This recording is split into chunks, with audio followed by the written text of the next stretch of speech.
everyone. How are you? Monday night, and this is the Physicist and Philosopher Hour.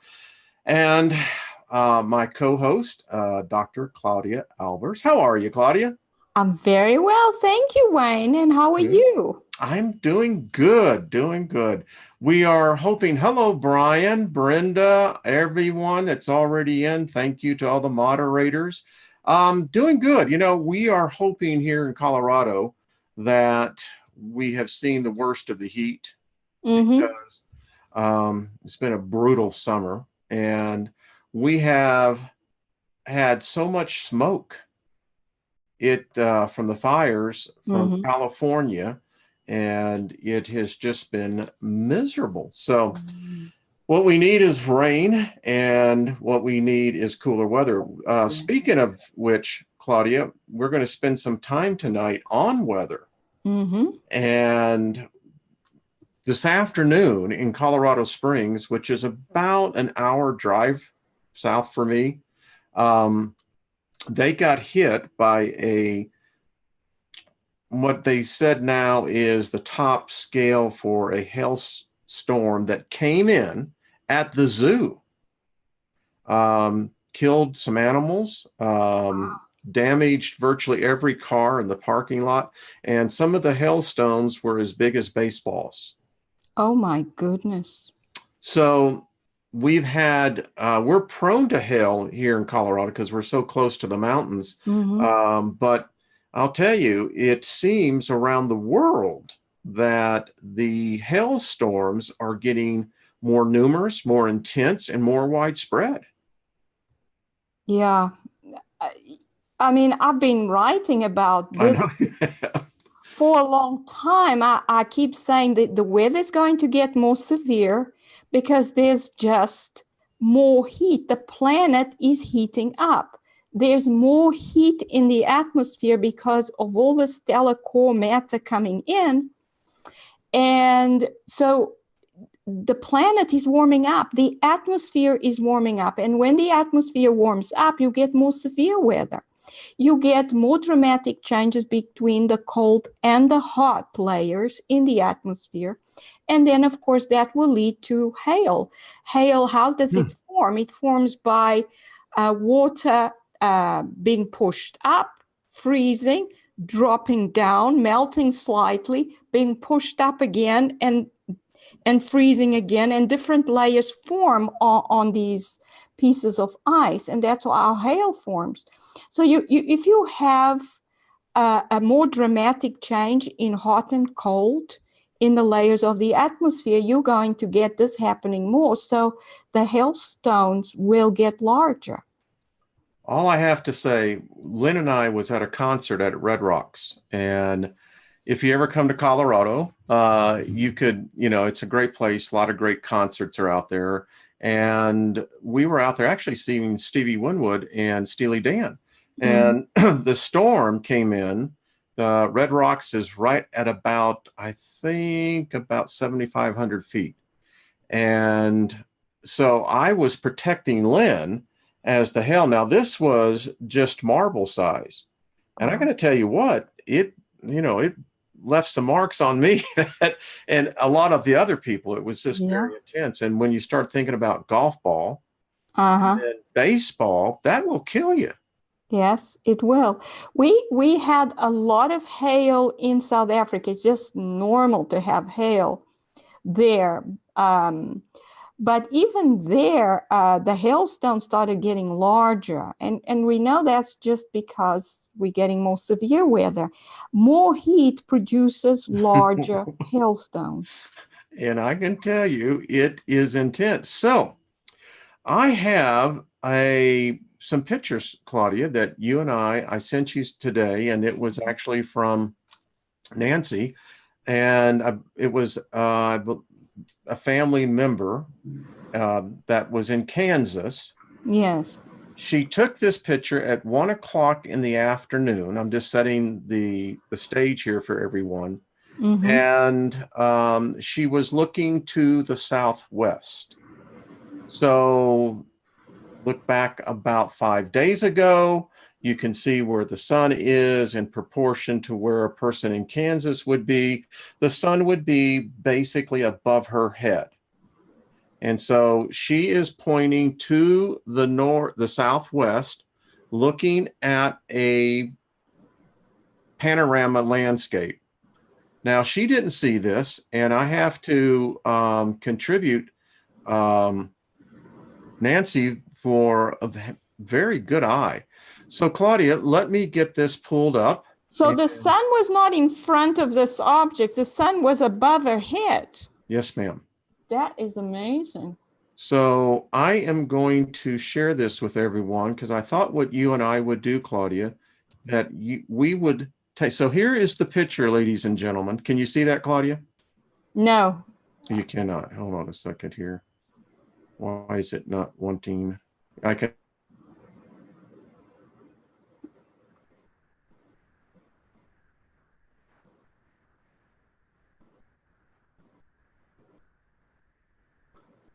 Yeah, I don't know why.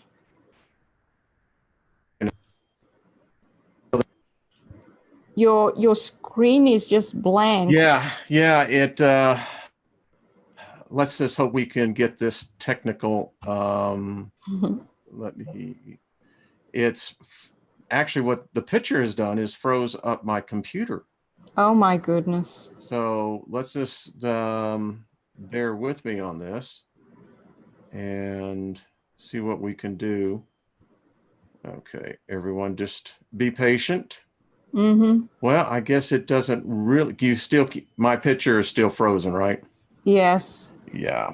Okay, so I'm going to have to get out of here. So it is not allowing me. Well, Claudia, I'll let you talk as I continue to work through these technical issues. Okay. Okay. Well, I can say that I actually started writing an article on this because what you see is these arcs in the sky. And when I saw your picture, Wayne, I immediately realized that I had seen this before in a photograph that Scott had sent me and someone had taken from Australia. And in that photograph, you can see some clouds. You can see what seems to be the sun. I don't think it's the sun, it's the simulated, it's very white. And then you see a little object. But now, having had seen that they use holographic projections, I looked at this little object and I realized it's probably a holographic projection trying to hide what's really behind the simulator. And it's these arcs, and they gray and they're huge. So it's almost the same as what you have in this image that you're going to show us.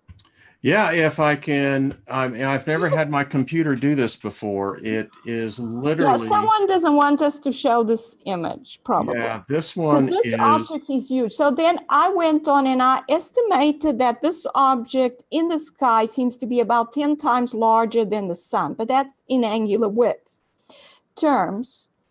So then I calculated how large it would be if it was as close as the moon. And if it was as close as the moon, in order for it to look as it looks in the sky there, it would be 10 times larger than the moon, which is about 3 times larger than the Earth. So, but it's possibly a lot closer than that, because I know the stellar cores are able to come very close to the Earth. Of course, it's a stellar core because the Earth has not reacted with some kind of cataclysm by having an object so close to it. So this means that it has to be a stellar core, because the stellar cores don't interact gravitationally like normal objects. So it has to be a stellar core. It seems to be covered in this grayish matter, which to me looks somewhat like a cloud layer. You'd expect that of stellar cores as well. And so I just calculated it. If it was, and I actually have the calculation here.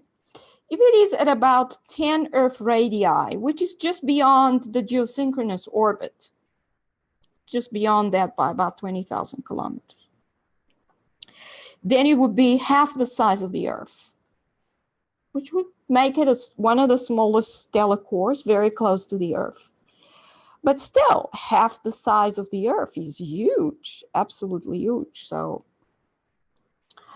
yeah, and if it was the closest distance it could possibly be, say, something like 2,000 kilometers above the surface of the Earth, then it would have a diameter of 482 miles. So it'll be very small for a stellar core. Some of them are as large as the sun or even larger. So it would be a small stellar core, but it's definitely a stellar core. It's definitely, I think, a spherical object. It cannot be a rainbow because it's gray. Rainbows, you would see the colors. So I think it is a stellar core enveloped in some kind of cloud. And we're seeing the arcs like we usually would see a rainbow would look like, except for the colors. So it may actually be a striped object, and we're seeing the north pole of it pointing to Earth, and then we see the stripes around it like that. So it's very interesting. And yeah, and the other thing Wayne wanted me to talk about is, of course, the weather, because the planet is warming up. A lot of people are still saying that we're going to have an ice age because we're going towards a solar minimum. And I have been writing about the fact that that's impossible because all the planets in the solar system have been warming up for years. And they have been warming up because the stellar core matter is impacting the atmospheres of the planets. And that means that the atmospheres and the planets are warming up. There's energy coming out from the core. There will be magma flowing out onto the surface of all the planets. It will possibly happen with Mars as well. And Venus will heat up. Hello, Wayne. Hello. Well, back? we are still in the midst of, I don't know what happened. I have never had this happen. So, yeah. Claudia, I'm going to log out and then I'm going to come back in. You're still having a problem. Yeah, there is. I don't know what actually took place here. So I need to shut down my system, but I will be back. You should be able to continue on because you're the host. I'm the host. Okay, I'll be back. Okay. Okay, I'll be back. All right. So let me actually share the image. I think I can share some of these images I have here. Let's see. What do I? Oh, there's my. All right. So this is actually the image that Wayne sent me. I don't know. And there's there's the image that I saw. You can see the outlines there.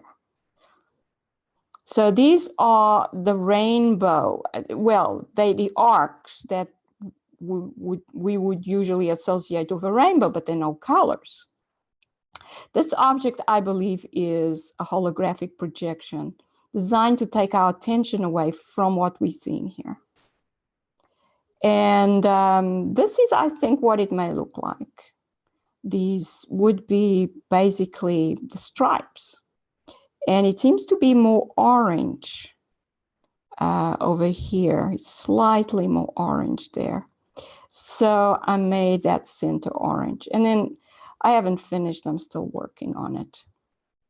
So that's it. And so Wayne wanted me to talk about, let's see if I can find my articles. I wasn't ready to do this. I think he wanted me to talk about, let me find it. Town in Peru destroyed, that one. Okay.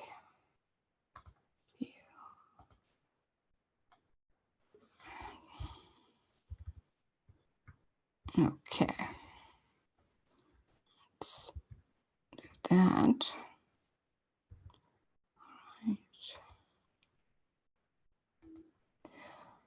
Okay. Okay, so this is an article I wrote about a town in Peru destroyed as Earth. As you can see here, you can see several images. These are the blocks of the ground that have broken. And you can see the fissures, these cracks between them. And these are still growing in size. Now, the ground actually slid and fell so that it disconnected from this hill here and just fell down. And so most people are reporting on this or saying that there was a landslide and that then led to these cracks in the earth. But the thing is, the cracks in the earth started appearing in 1998, and they were small at the time. So this is not fissures as a result of a landslide. This is a landslide as a result of fissuring. And I have been writing about this for a long time, that the earth is actually fissuring, it's breaking, and the surface is breaking up. And this is exactly, as you can see, there's a large one. Some of them are about 38 meters in depth. And you can see the person standing there. So you can see how large this fissure really is. So the locals started out in 1998. They noticed these fissures. The officials told them to just fill them up with soil and gravel and stones, which they did. But the fissures kept appearing and kept growing in size. So eventually that's what you end up with. And the whole town was destroyed. So I have been saying that the surface of the earth is breaking up. This is not just happening in Peru.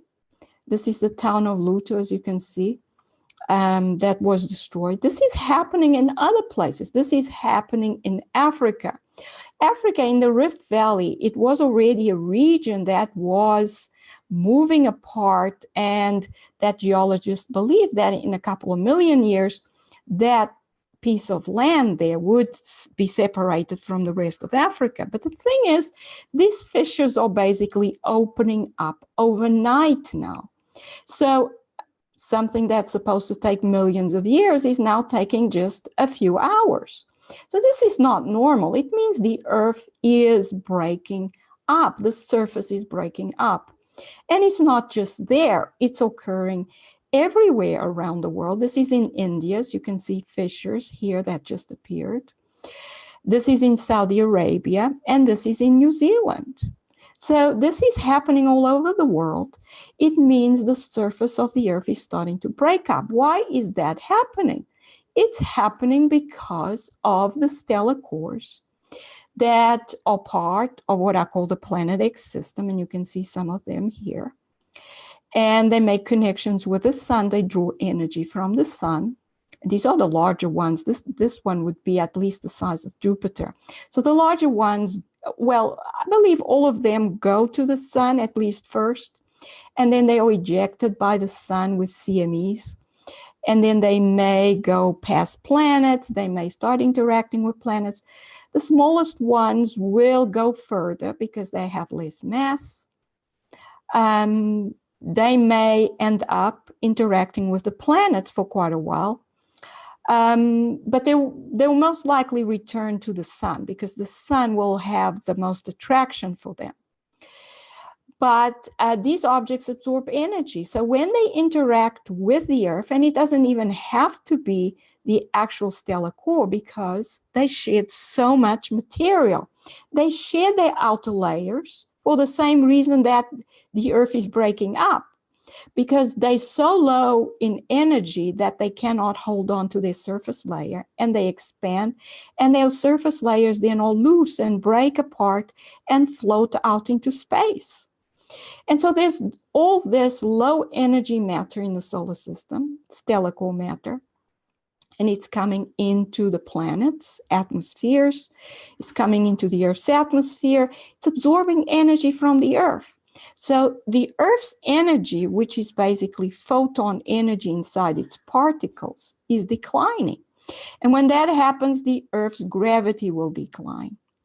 Now, we know these objects don't interact gravitationally like normal objects because we have huge objects so close to the sun. An accepted theory tells you that that's impossible, that if such an object were to even enter the solar system, all the planet's orbits would be upset. The planets would not be in the same place anymore. The whole solar system would break up, but this is not happening. We have huge objects in the sun's corona that are obviously not interacting gravitationally like we would expect. And of course, this is the reason why the scientists will not even look at the sun and accept that these objects are there. Because when you realize they are there, it changes everything about what we know, how the universe works. It changes the whole of physics.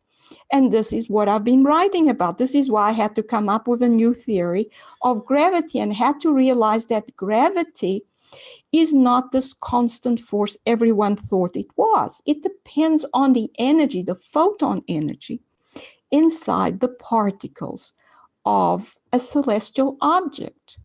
So I had to come up with an explanation for what we see here. But astronomers, physicists, they will deny, they will not even look at this. They will not even touch it because it changes everything. It changes everything we've built our physics theory on, which is basically gravity. Everything that astronomy talks about is dependent on gravitational collapse. And when you take away gravitational collapse, what do you have left? You have no astronomy, basically. You have to rework everything. That's what I've been writing about. And for months now, trying to figure out what's going on.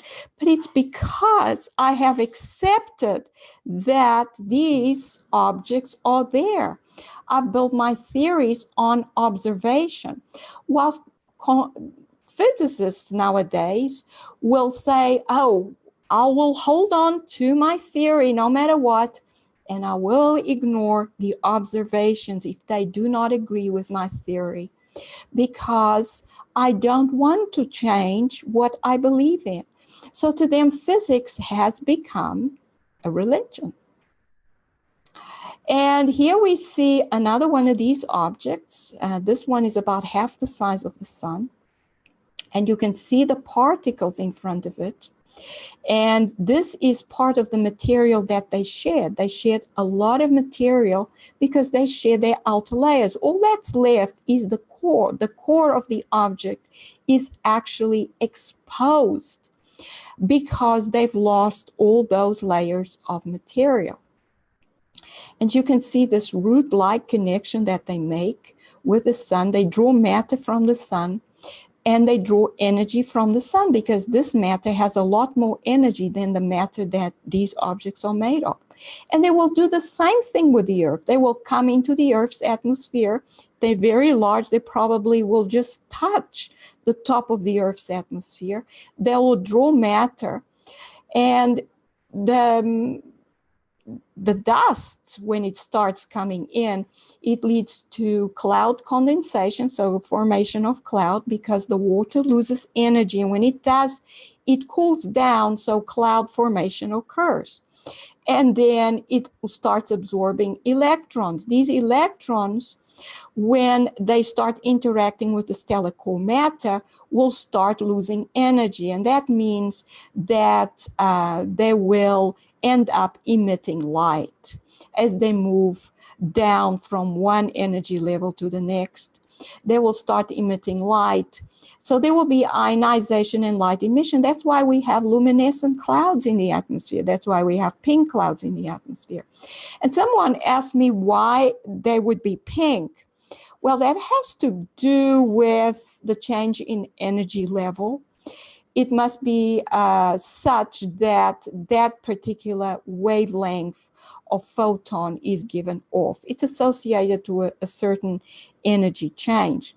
I think it does occur with certain gases when they are in a discharge tube.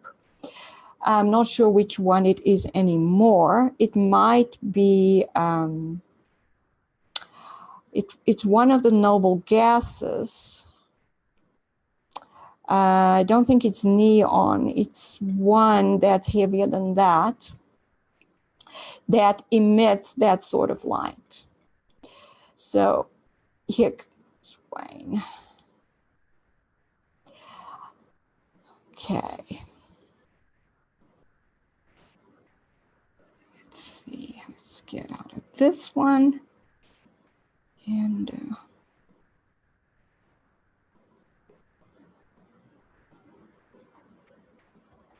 I am back, Claudia.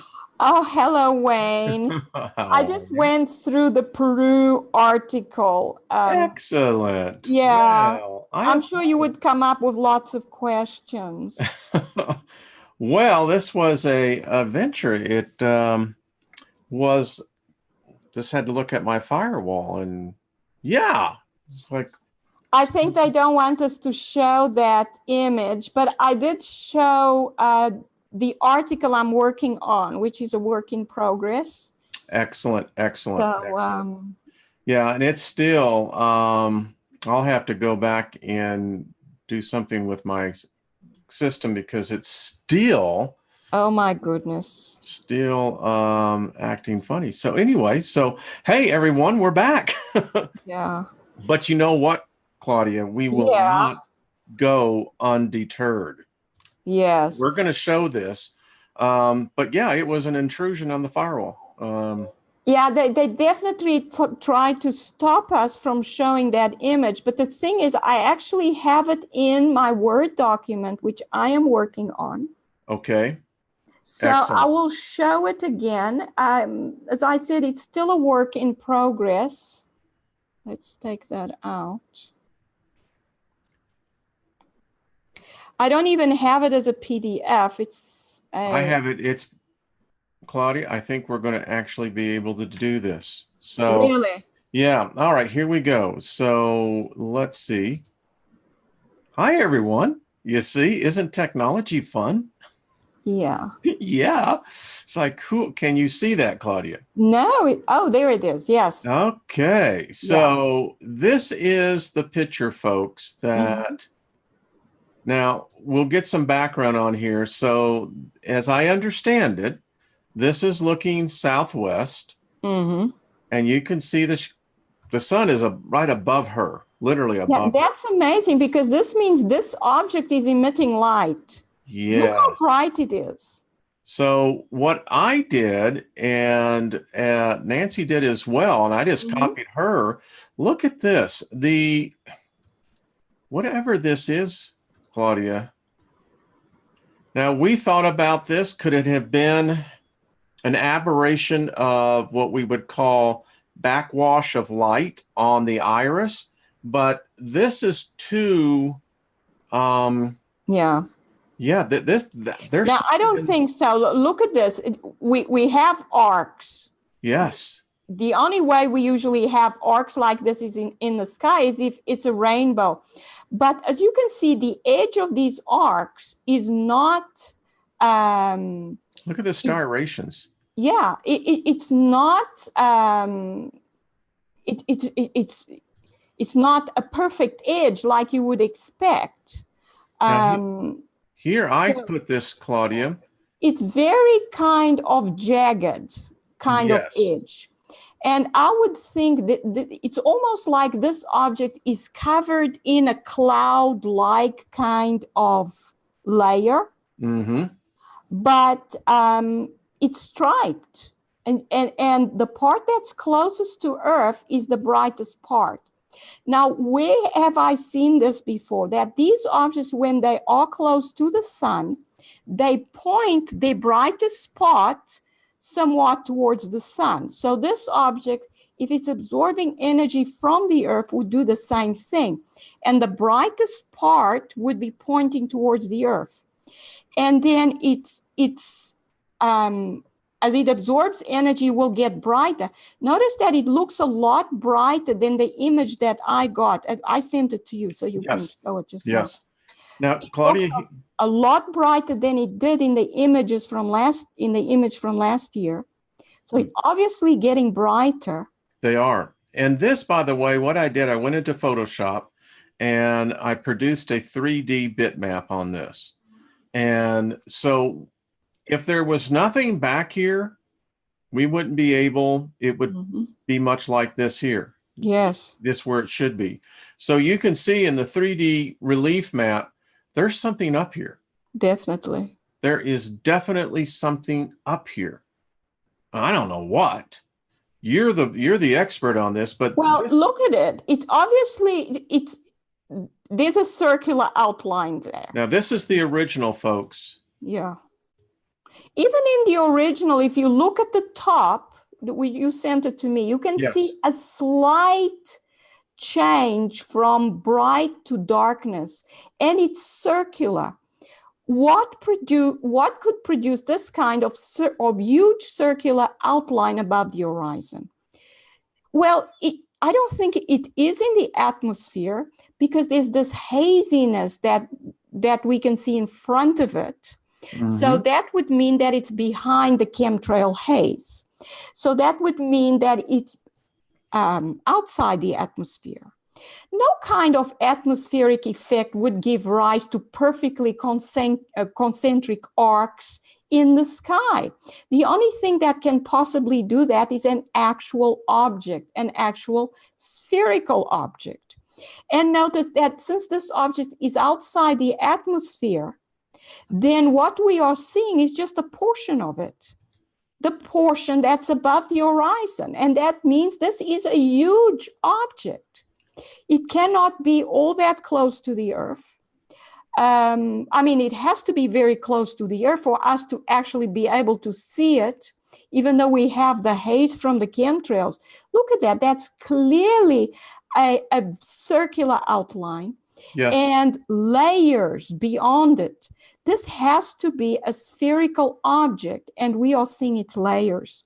So let everyone know what I did here. This again is in Photoshop. And so what I've done is that I began to strip away, and you can see that what we have here is what I would consider more natural light.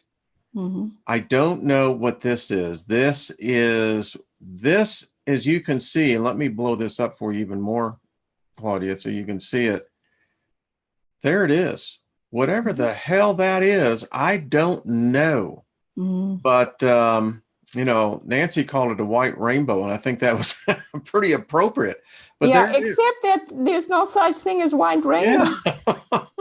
At least not in this reality, right? No.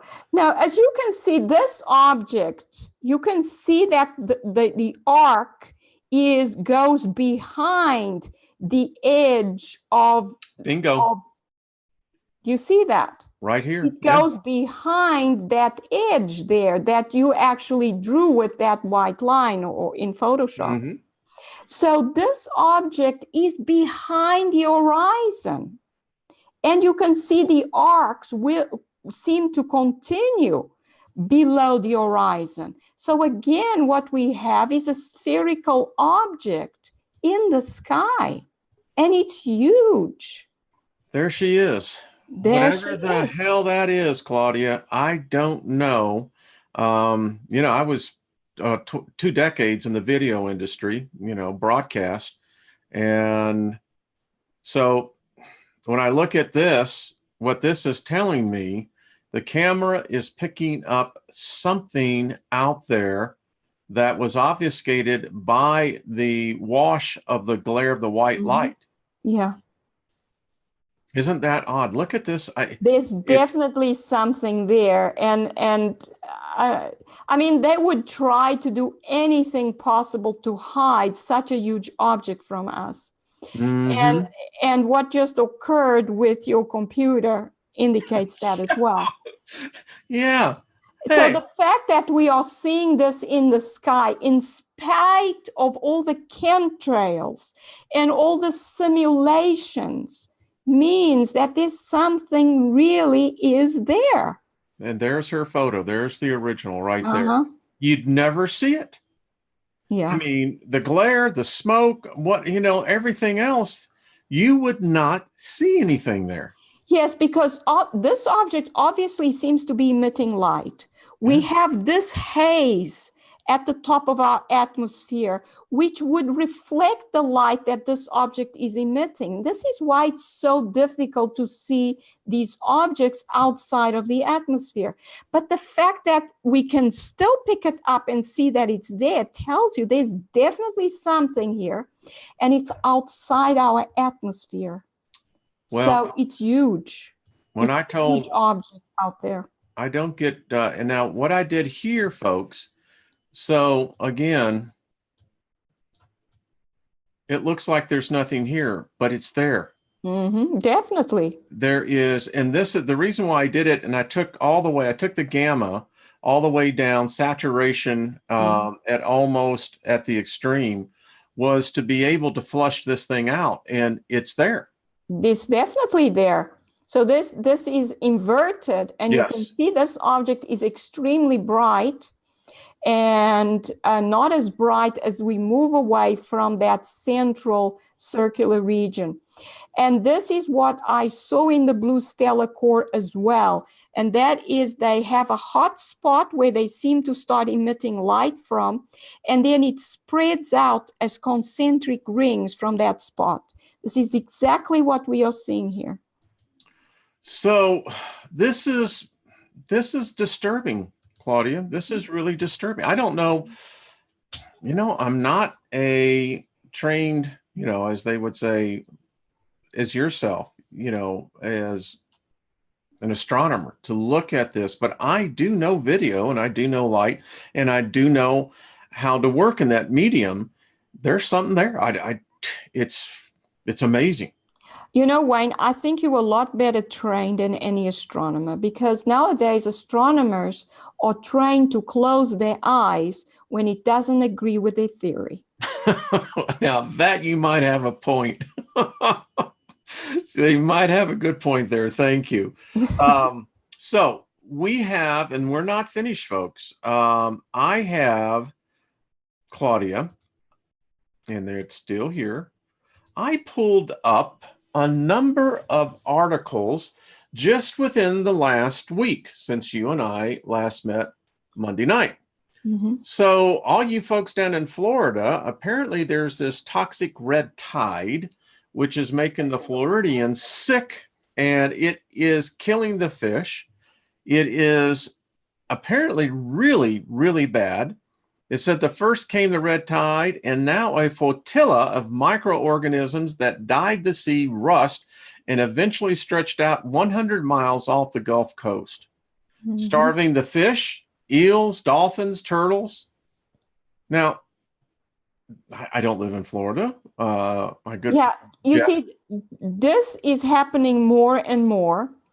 And why I believe it's happening is because we're getting more and more stellar core dust coming into our atmosphere, and it's reaching the ground, it's going into the ocean, and it's absorbing whatever, it possibly oxygen. Yes, I was going to ask you about that. So thinking about this chemically, it seems to be either feeding off of or absorbing oxygen. Yeah. And then when the ocean is low on oxygen, then we get these problems. Basically, it dies. The environment just changes, and then you get algae, you get all these microorganisms that then, and the fish die because they need oxygen. Yes. And, when I saw the Sargassum seaweed, I always think about the ships that got caught out there in the Sargasso Sea. But now Dr. Albers, it's washing up on the Atlantic side, and they say it stinks. Oh my. Yeah, Yeah. the putrid seaweed washed up in the Caribbean and the South Florida beaches. So, yeah. Now, Yeah. I think, you see, our planet is going through a cataclysmic, slowly developing cataclysmic event. We have the fissuring, the surface breaking up. We have volcanic activity that keeps increasing and will keep increasing. We have the severe weather. We have the atmosphere heating up. We have basically our planet is slowly being destroyed. It's a slow process, but it's happening, and we're seeing the signs all over the place. And these are symptoms of what's going on, and it will increase until possibly the oceans will die. you know what we call this in Texas? This is what you call a slow boil for the frog. That's right. The frog is cooking, baby. And, so I thought about you because your native country is Portugal, correct? Mm-hmm. Yes, it And is. your native homeland is getting, this is serious. Yeah, Portugal is having these heat waves, and they have for years also been affected by fires. Yes. But the thing is, yeah, the same as with California.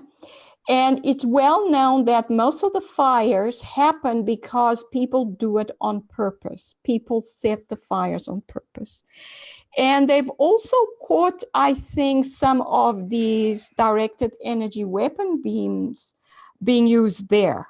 So obviously the powers that be have some reason for wanting these fires. And it's not just happening in Portugal. I think it's happening in Spain as well. So it's not just California that's burning. Well, for what reason would anybody want to burn the earth?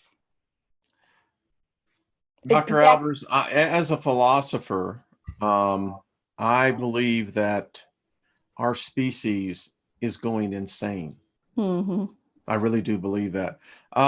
This was from a subscriber, Renee, who sent this to me. I was shocked when I read this, and so are the people in Sweden. So a little background on this one, Claudia, is that this is taken from Sweden at their highest peak at the glacier. They have one on the North Ridge and one on the South Ridge. The North Ridge has always been the one that has the most snow, and it's the highest elevation in Sweden. Yeah. Claudia, in the month of July, they lost 13 feet of snow. Wow. It was so hot up there at this elevation that this began to make me think, whoa, wait a minute. If you were going to have an event, wouldn't you see the ionosphere being heated up first? Yes. Okay, thank you. Definitely. I think the atmosphere is warming up mainly from the top because the stellar cores are interacting with the top of the atmosphere. So the ionosphere is getting supercharged and super hot. That's not good for us. No, definitely. So you may find that it gets hotter at the top of mountains than at the bottom. Well, I can tell you here, up at in Colorado, we have 14,000 peaks. Mm-hmm. We have 14 of them. And it has been warm up there. We're talking up into the 80s. Wow. Now, many people who don't know what it's like to be at 14,000 feet, even for me, I live at right about 6,000 feet. It's difficult to breathe up there, and it's usually very cool. Mm-hmm. In fact, we had some people that had to be rescued because they got caught in a snowstorm over the weekend up that right at 14,000 feet. Mm-hmm. So this is alarming to me. Now, I wanted to show this to you. I didn't bother you this week with this because I wanted to save this. Claudia, You and I have known each other for a while, and we follow LASCO 3. Mhm. As you can see the date on this, this was from March. Oh my goodness. I don't know what was coming through, but as I was explaining to my listeners on this one, this is the arm that has the little obfuscating disc right here Mhm. from the camera. This is where it sits right here. So they try to blot that out. But this is what is amazing to me, Claudia. This is light. This is something going through. That is definitely something going on. How how are we supposed to get straight lines like that? It's just unbelievable to me that, don't forget, this is observing the sun.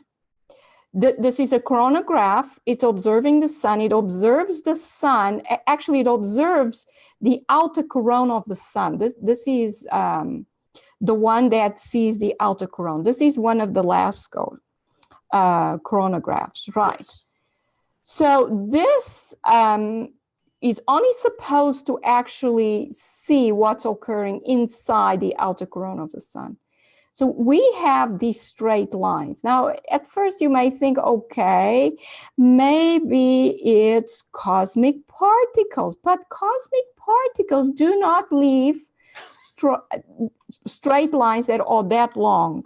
That's impossible. What is this? I mean, you know, when That looks like a track through perhaps the sun's outer corona, an object traveling through and leaving some kind of track, or it's possibly pulling material behind it as it moves through. Now this won't allow me to pull this up, but there's an object right here, Claudia. Oh my Can you goodness. see it?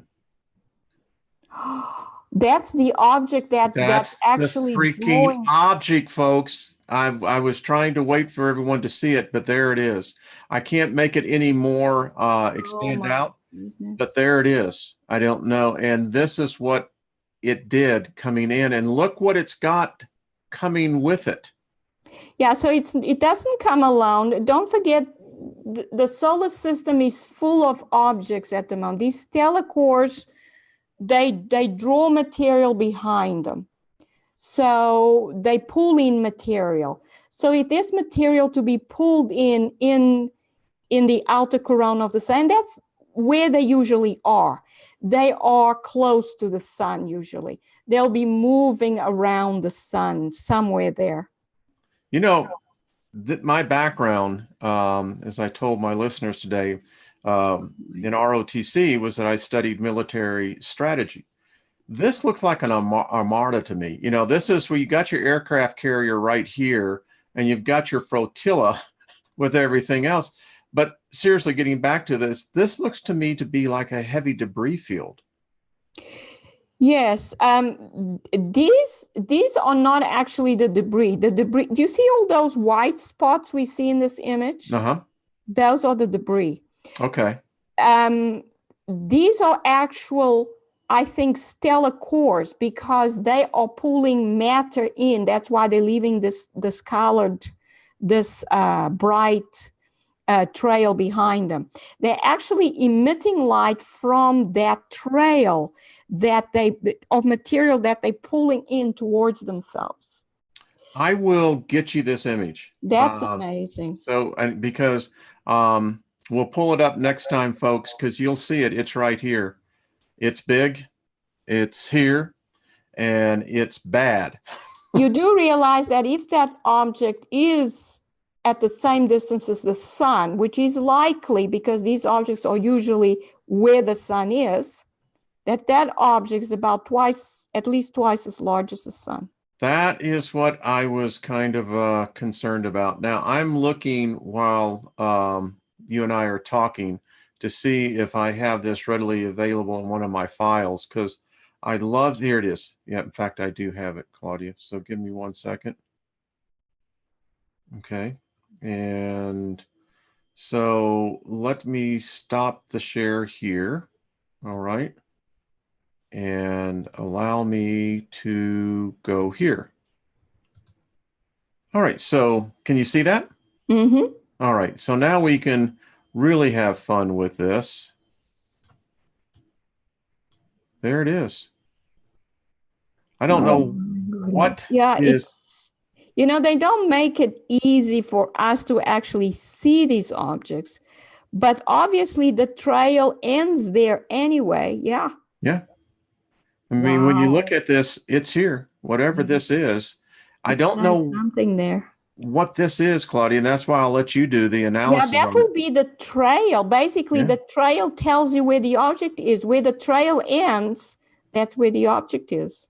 Yeah. That the trail means a trail has to be caused by something. What's causing an object to draw material that emits light?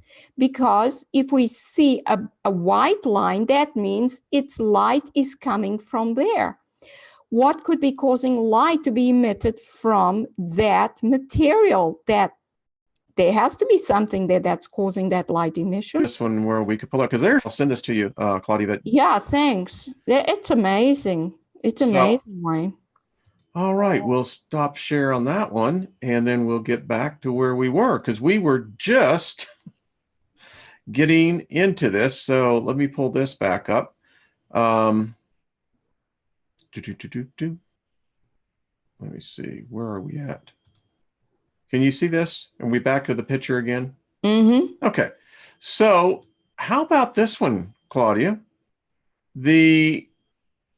Everyone's talked about it. It's been on a number of other YouTube channels, but we now know that this meteor hit out at Dugway. Okay, I'm not seeing. Oh, you're not seeing that? Okay, let me get back here. So, can you see me now? I can see you. Okay. Can you see me now? All right, here we go. Can you see that? Yes. Yes. Yes. Yes. All right, so huge meteor struck near U.S. military base, but the Air Force has stayed silent on the event. Mm-hmm. This is really weird. Have you seen this story? I have heard about it, and I have just written an article. I didn't actually I love it. mention this, but I was specifically looking at the possibility that this system, which I call the Planet X system, being in the solar system, will result in meteor impacts. And so I thought about it, I wrote about it, and what I realized is with all the debris that these objects are creating in the solar system, that, and since they started coming in some 170 years ago, you expect this debris to absorb energy to the point that eventually it starts being responsive to gravity. So eventually it will be able to operate like a meteor, like an asteroid.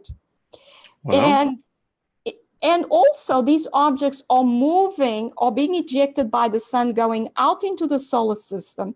If they pass the asteroid belt, they are very likely to change the orbit of some of those asteroids and possibly send them out Earth's way. But with so much debris, and this debris will absorb energy, then we are likely to eventually get some of these objects becoming more like asteroids and impacting the Earth. And so we should expect asteroid impacts. Of what? course, Okay, I'm sorry. the smaller the objects are, so the dust first will absorb enough energy in order to be attracted and therefore enter the Earth's atmosphere. A larger object will take longer to absorb energy. Yeah, 25th July, to absorb energy and then be attracted. It will be responsive to a gravitational field and will start being attracted towards the Earth. So that's basically what I wrote about. Good. I'm going to have to get that one. Yeah. I had it pulled I'll up. send you that one. Okay. I've just finished it. I made a video on it today. Now, I want to add a caveat to this. The thing about the Thule Air Base up here, folks, this region has been inundated with levels of cosmic rays that are off the chart. Yeah. Where are they? Greenland. Greenland. Yes, there's a lot the going. North Pole seems to be attracting a lot of activity. Doesn't it, though? And the reason why I think that is because there is just more high energy particles close to the poles, because that's where the magnetic field goes in. So if we have particles coming in from the sun, they will obviously be more concentrated where the magnetic field lines are more concentrated, which would be at the poles. So the objects would be attracted to these high energy particles, possibly. Yes, and it's getting weird. I mean, again, it's the northern part of our polar caps that seem, we can't find anything about the South Pole because, you know, it's quarantine. Yeah, exactly. This is a great website, folks, by the way. If there is a worldwide calamity of any kind, this is the website to definitely check out. Another story. So in 2018, Claudia, so far in the United States, we've been hit with $6 billion in weather disasters. Oh my goodness. And this is just kind of a short, very quick look at what's happened so far. Eastern winter storm. Anyone remember the hurricane? Wow, yes. Look at the size of that. Yes. And then another one in March. Tornadoes. Yeah, how many of us? Yeah. Yeah. That's amazing. Excuse me. Yeah.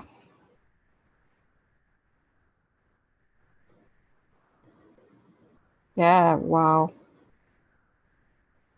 Central Eastern severe weather, May. Texas hailstorm, June.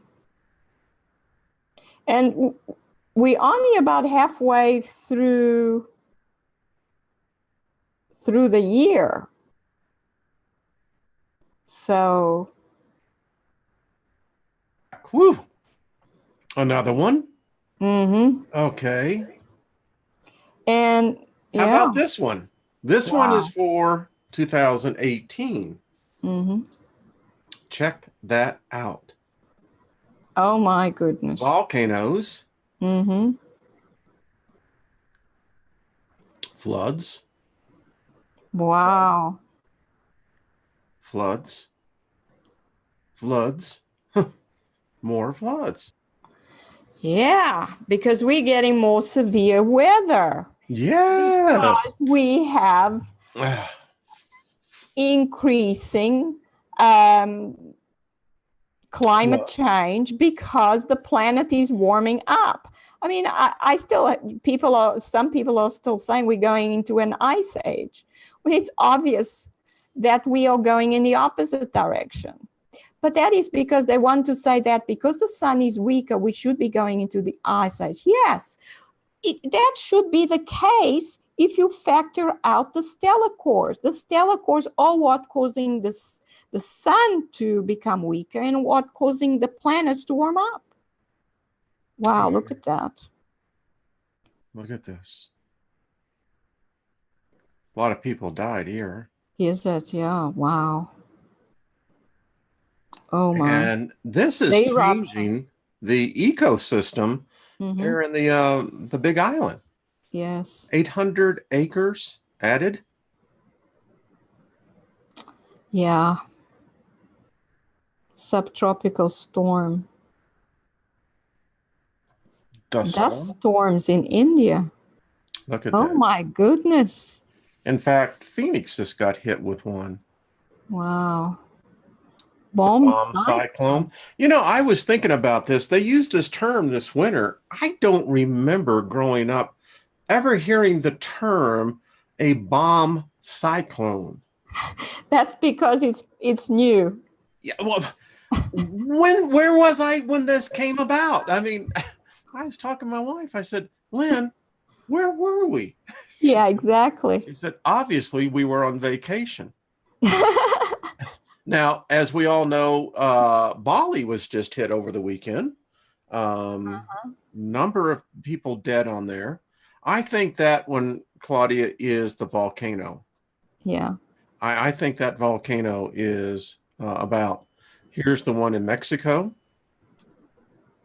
And by the way, did you believe that story that during the World Soccer event that they were jumping so hard in Mexico City that it set off an earthquake? Oh, that's ridiculous, Wayne. Of course. No, that's what they say. Oh my goodness. What will they come up with? People jumping up and down sets off an earthquake. That is the most ridiculous thing I've ever heard.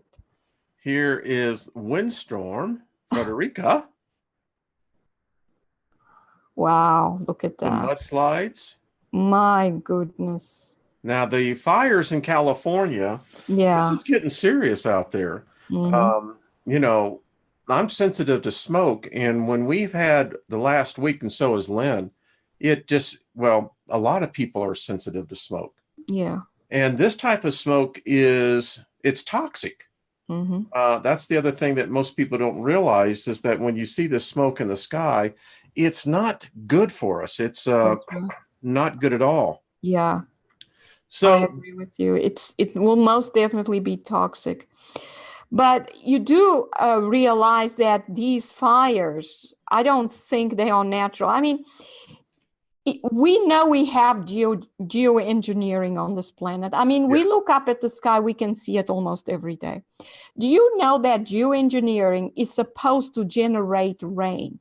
So if they are doing geoengineering in order to generate rain, why are they not making it rain in California? Because they want them out. Exactly. I mean, because if we know they have geoengineering, we see the signs. So let's ask this question: why wouldn't they do something good for California and make it rain there and stop the drought? Yeah. Why, if they have the ability to control the weather, do they only create weather that causes disasters? Well, I mean, it's the best way to force evacuation of millions of people under the guise that it is by global warming. Yeah, and that's what they're saying about this, that these fires are caused by global warming. And I'm going, here in Colorado, the big one that we had down in the southwest part of the state, where Rex Bear has moved to, was set on deliberately.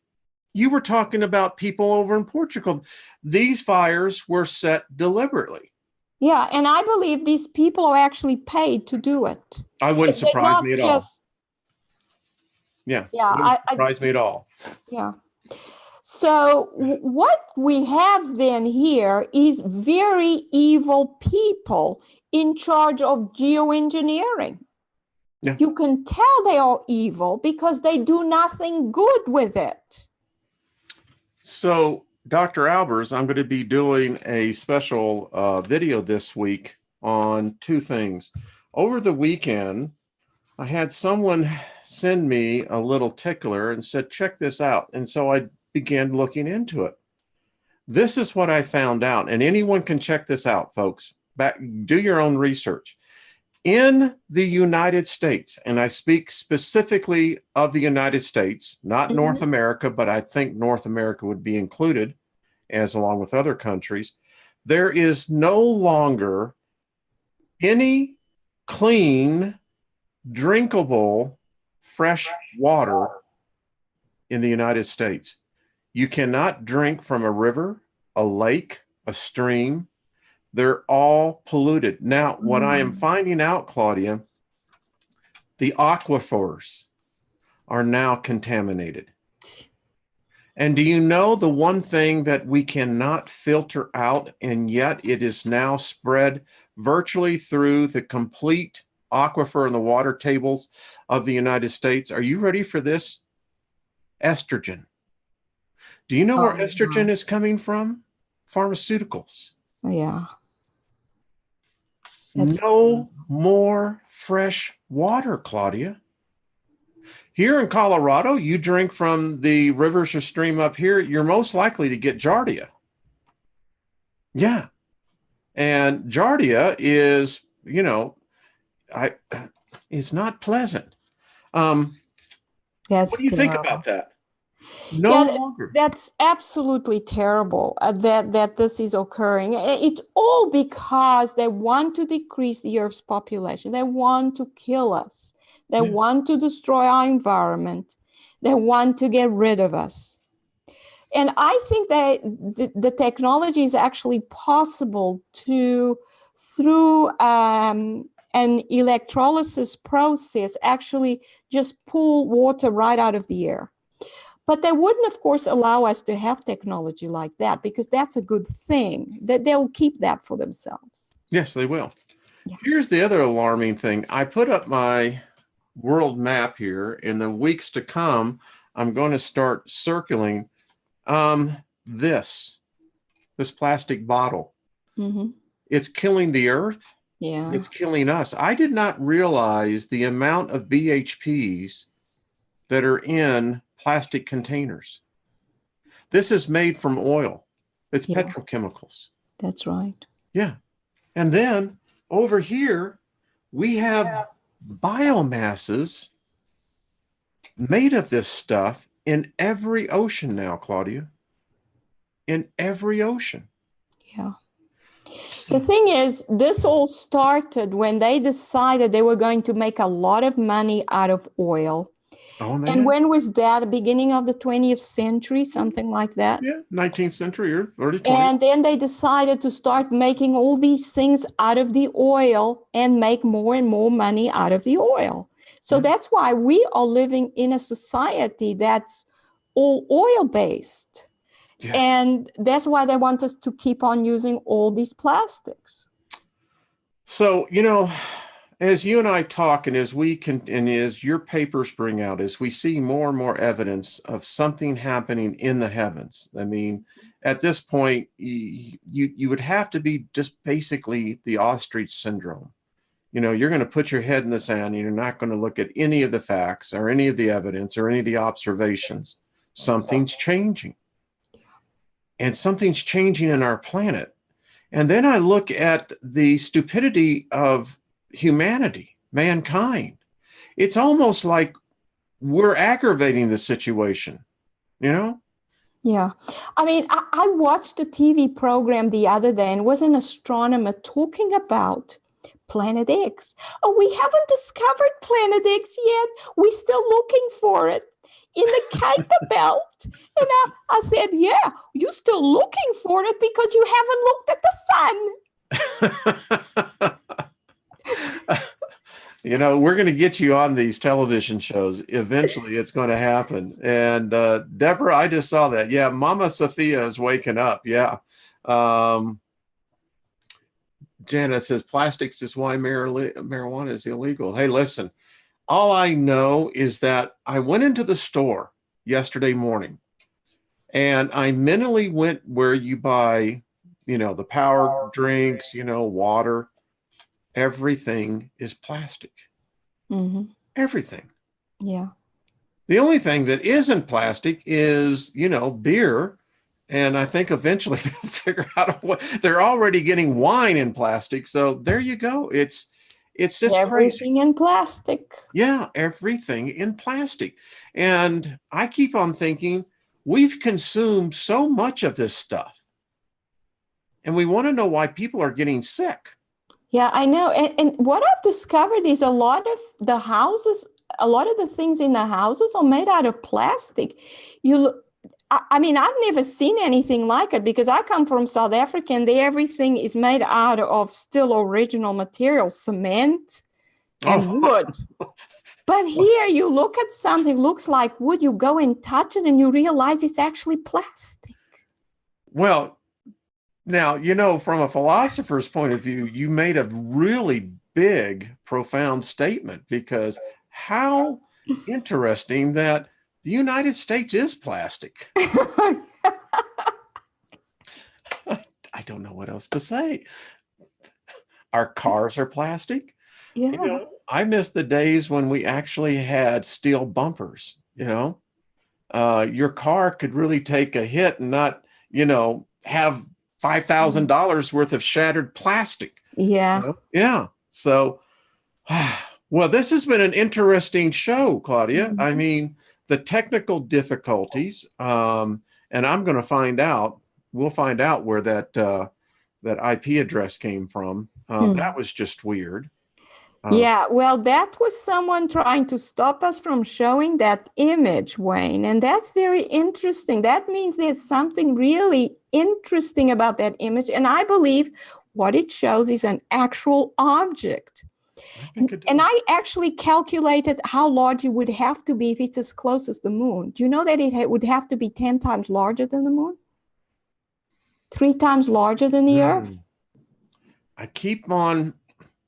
So to give you a little background, I did a program called The Arrival of the Crossing of the Destroyer. And I read the passage from the Bronze Books about the destroyer, and it was written by the Egyptian scribes when this object passed by. And it's very interesting because they sent a prophecy, or I call it a message in the bottle, for what we needed to look for. And they said that this will really come up almost overnight. And I'm wondering if it isn't there already. I mean, we're so easily deceived. Yeah, the thing is, don't forget that the powers that be have been running this program for many years now in order to hide what's out there. And as I said, what we have in the solar system has been there for quite a while, at least 170 years. I agree. So this system's been here for a long time. It doesn't mean that we cannot have other objects come in. But the thing is, what we have, the majority, is these stellar cores. And how many of these objects are there really? There may be thousands of them. I have one image from 1996. It's from the LASCO C1, which is not working anymore. Yeah. And if you look at it, there are small stellar cores in it, but possibly thousands of them in the sun's corona, which is huge. I'm going to write another article where I'm going to use those images again. Please but do. This is from 1996. It's just about the one of the first images I could get that shows the sun's corona, and you can see these very tiny, perhaps Earth-sized stellar cores, but there are thousands of them in the sun's corona. Interesting. So these objects have been here for a long time. They've been affecting the sun. I think the sun is getting to the point where it will not emit light anymore at all. Now, it's very interesting because in the Bronze Books, the Egyptian scribes that were of the court of Pharaoh, they reported several things. Number one, they reported the sun went dark for 9 days.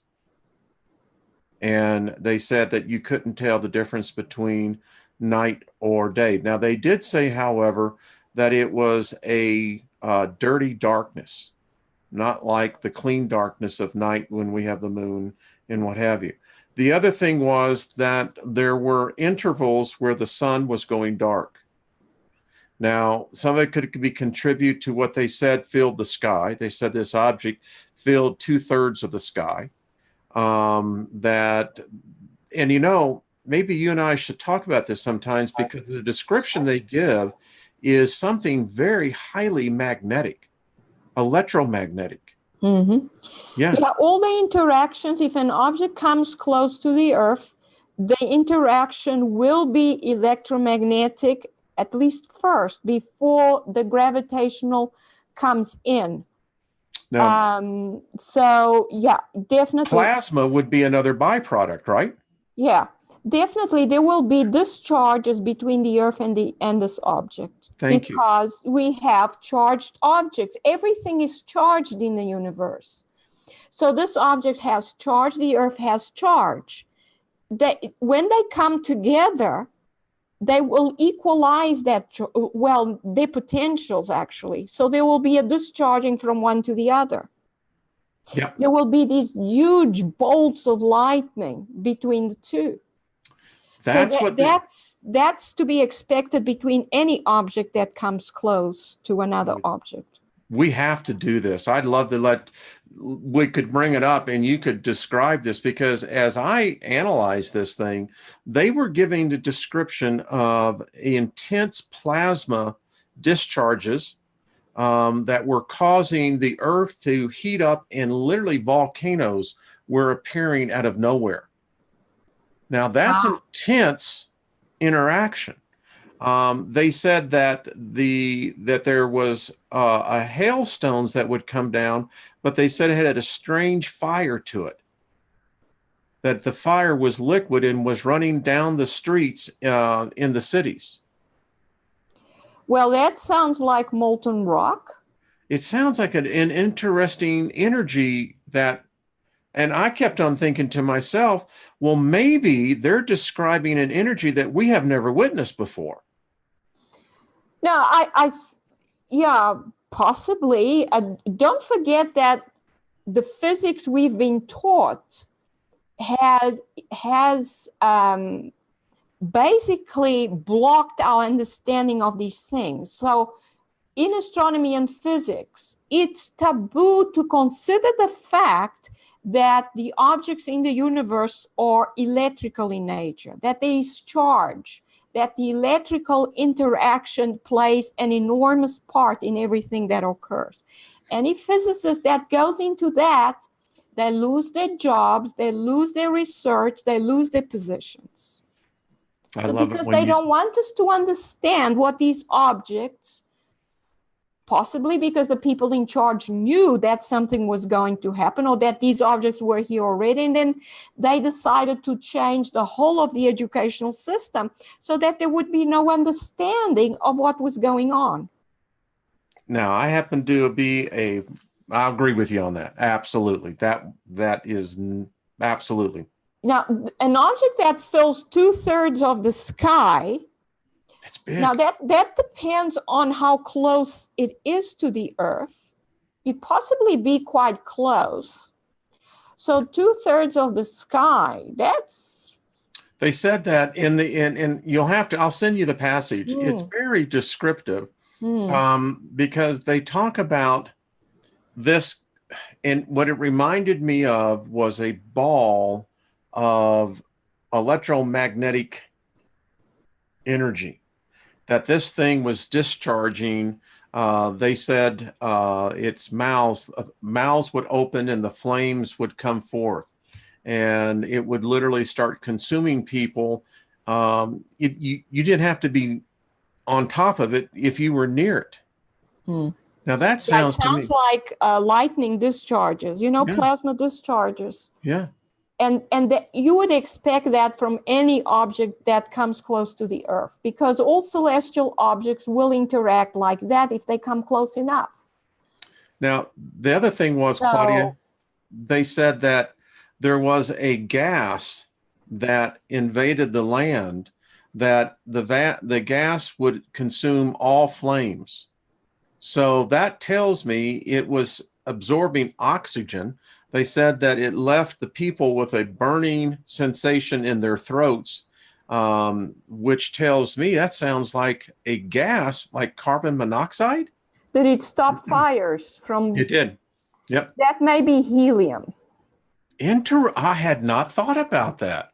Wow. Okay. Noble gases stop when the concentration goes up.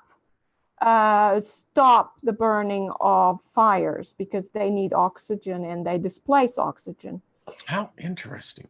Yeah. So it could be there was an interaction where the Earth may have pulled in the object's atmosphere. It may have had a helium atmosphere. I'll have to let you read their description of the crossing of the slaves on the Red Sea. They said that the water was as though it was inside a bowl and someone was spinning it, and that the land was not straight. The land was heaving up and down, and it was very circuitous as to how they were getting there. And the captains of the Pharaoh's army said that when the slaves got to the edge, they would literally fall and they would hit this water, and it apparently killed them. I mean, the forces were so intense. Isn't that interesting? And they also mention giant whirlpools opening up. That's very interesting, because what you would expect between two objects coming so close together, you'd expect the electrical interaction first, so lots of plasma discharges. And once the electric potential equalizes, then you get a gravitational interaction. So they pulling on each other. So the Earth is pulling on the matter from this object, because basically with the electrical interaction, they connect. They now one object. They will be enveloped in the outer layer of electrons that both objects can supply. They now one. Now comes the gravitational pull on each other. Which one wins? The larger one will win. So a very large object would pull most of Earth's atmosphere and water, oceans out of it. That's, I think, what's happened to Mars. So the fact that this object did not do that, obviously we still have oceans and atmosphere, it means that it possibly was smaller than the Earth. Yeah, well, they said that it sounded that when it started to come, when it approached, they said it was sounding like 10,000 trumpets and lions roaring at the same time. Well, that would be the electrical interaction that first occurs. Yeah. Yeah, that's very interesting. Yeah, we'll have to read that and get a physicist commentary on it, because I think, to me, it was the most accurate description of this crossing. And, you know, the Egyptian scribes were very intelligent. They were very well educated. They understood things. It was the only account, by the way, that I ever found about Pharaoh, when he wrote that his fear as he was going into this was that it was beyond his ability to comprehend what was going on. Yeah. Yeah. Yeah, and I think that nowadays most people cannot understand either what's going on with the Earth. Yeah, I think you're right. Because we haven't been taught anything that would allow us to understand what's really going on. Our ability to understand gravity is minimal at best, because obviously these objects interact in a way that shows us that we don't understand much about gravity. I have a friend who's a DJ, and I told her, I said, I still can't figure out how the moon sits up there. I mean, come on. They tell me that it's in the perfect way, that it matches and equalizes both the sun and the Earth's gravitational pull. And I'm going, how does that work? I mean, well, not quite like that. It is at the orbital radius or altitude or distance from the surface of the Earth, where it appears to be about the same size as the sun in the sky. That's why we have eclipses. By the way, we're getting a hailstorm right now. Oh, okay. Yeah. But the sun's gravitational attraction on the Earth, is... are you still there? Actually, we're having a severe hailstorm, so I'm going to go ahead and log off and help my wife out there. It's really coming down. Okay. So we'll see everyone a little bit later.